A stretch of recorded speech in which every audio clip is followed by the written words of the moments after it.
Hi, welcome back to Talk of the Town. Melissa Arnold of Low Country Legal Volunteers joins today's show to share the types of legal services they provide for low-income families who may be in need and not know where to turn in Beaufort, Hampton, and Jasper counties.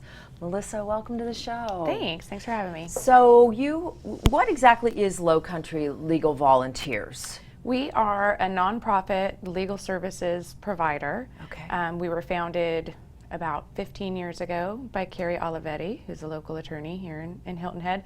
And we provide legal services, like you said, to low-income residents of Beaufort, Hampton, and Jasper counties. And to do that, we use community volunteers and retired attorneys. Okay. And so are your services, they're primarily provided by volunteer lawyers, but is everybody in your organization an attorney? Not exactly. So, we've got a paid staff of 4. There's myself and an executive attorney, okay, who basically is the attorney of record on all of our cases. Sure. And then we've got some administrative staff as well. And then we've got about 20 total volunteers, some of whom are just regular folks who just want to volunteer for an organization. And then about half are actual attorneys, many of them who have retired to Hilton Head from other places. Sure. But still want to contribute. Right. And so this is a good way for them to contribute. I think it's wonderful. So what types of cases do you actually work on? Most of our cases, about 95% of our cases, are family law related. All right. So child custody, child support, visitation, divorce, that kind of stuff. We do a little bit of landlord-tenant, maybe some simple wills for people who find themselves in need of a will. But the bulk of our cases are family law related. Family information. Mm-hmm. So how do people become clients? So they would call our office, and the number's 843-815-1570. They would call our office, and we do like a pre-screening to make sure that they qualify financially, because to qualify you have to be under 125% of the federal poverty guideline, which this year is about $2,500 a month for a family of 4. All right. So we pre-qualify them financially, and then we discuss with them what their legal issue is, and if it's an area in which we practice, then we schedule them for an intake appointment.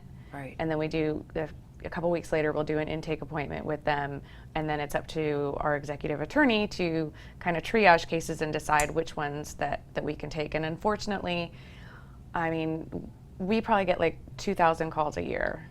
Wow. Yeah, and and a lot of those calls are stuff we don't do, or people who don't qualify, but we do probably 300 to 400 intakes a year, and then we end up taking about half of those cases. Okay. So, and that's just, I mean, most of that is like resource-based, and just not being able to help every person. Certainly, certainly. Mm-hmm. So are you looking for more volunteers? Can the organization handle more volunteers? We're always accepting volunteers.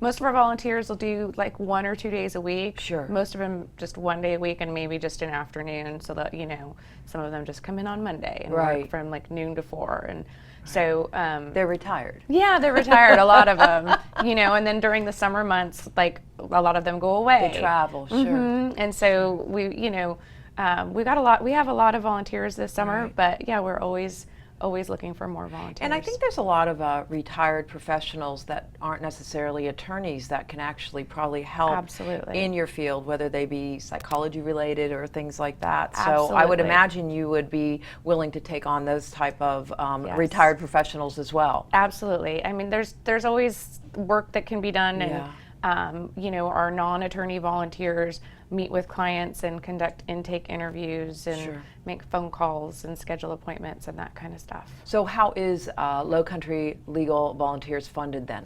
We are funded entirely locally. Like we don't accept any government funding. Okay. Or any federal government funding, I should say.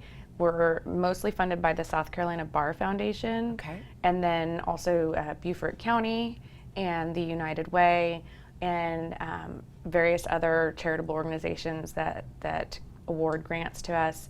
and then individual donors. Right. So all your information will be on the screen, and obviously if people are interested in either volunteering or in some sort of donating. contribution, obviously that's always welcome. Yes. Melissa, thank you so much. Thanks for having me. And we thank you so much for joining us on today's Talk of the Town.